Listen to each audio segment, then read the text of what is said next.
Today's eMoney tip of the week is on how and when to restrict your client's access to data input inside the client portal. We love the eMoney client portal. It's one of the best features of eMoney, but sometimes it can be a burdensome feature. You go and you prepare for a client appointment. They come into their client website inside here and they decide that maybe they no longer want to be charitably minded or want to see what it looks like. They click on this giant red X. Even though this comes up and says, "Are you sure you want to delete this one?" They click yes, and it was a mistake. Now, these expenses are going to flow into your advisor portal the exact same way the client sees them here. Maybe they change around their 401k contributions or they hit this red X, and this is going to completely give you inaccurate data, especially if the client's giving you a lot of the data and you've input it in there yourself. A lot of times we'll see this where a client will add an itemized expense and they'll go ahead and put their mortgage in here because they don't see their mortgage under annual living expenses. Now we're double counting their mortgage. So when do you want to restrict this feature? We don't recommend restricting this when you're just bringing on a new client and they're still giving you all the data. We recommend you restrict this at the point in time where you start building their financial plan. Because if not, you're going to spend a lot of time preparing for this meeting. You're going to spend a lot of time doing assumptions in the back end, and then you might get that meeting and be completely baffled at what the data input is. Once the client has become a client, I recommend you open this back up. I know advisors will never let this access be open to a client. We love to have it open for a client. We love to have clients to change this, have questions about it. We want to have them have ownership of their financial plan. But let's talk about how we can restrict this. So I'm going to get out of this client's portal. I'm going to go back into this client. And what we're going to do to find this, if you're in a client, I'm going to start from the very beginning. You're going to click up on this little globe up here that says client website. It's going to pop down this box. You're going to want to go here to manage. Now, if a client already has a website, you're going to see their login here. But this is a sample client that we don't have access to the website yet. On the left-hand side, you're going to see a lot of different features on here that you can change. You're going to click here to editing options. Once you see this editing options, you're going to come down to this box here where it says May View and Change to Data. Let's go to May View Data.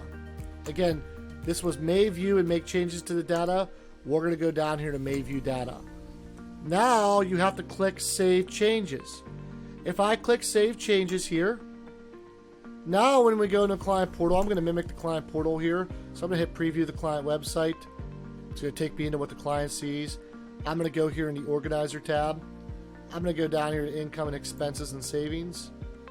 And what you're going to notice is they can still see all this information, but those little red X's, the add button are no longer here. They can't make changes to their salary. They can't make changes to their annual living expenses. They can't make changes to their annual savings and contributions.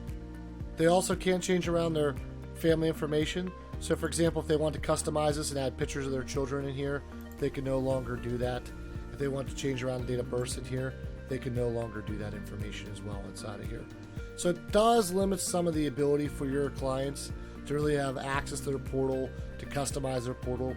So we highly encourage you to be careful when using this. But let's also go back.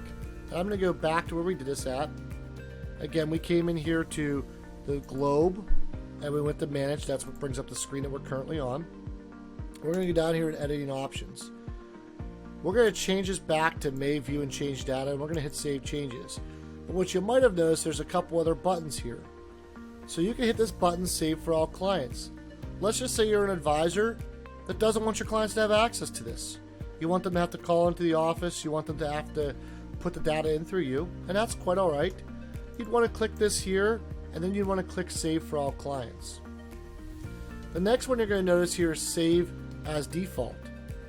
When you do this Save as Default, that's going to be all your clients going forward. So Save for All Clients changes every existing client, but it doesn't save it as the default. So this is going to what currently exists. Save as Default is going to be the default going forward that every single client you add to the system is going to have as a default. And you can obviously hit your copy default settings as to what the program actually defaults to. So we love to keep this in as May View and Change Data.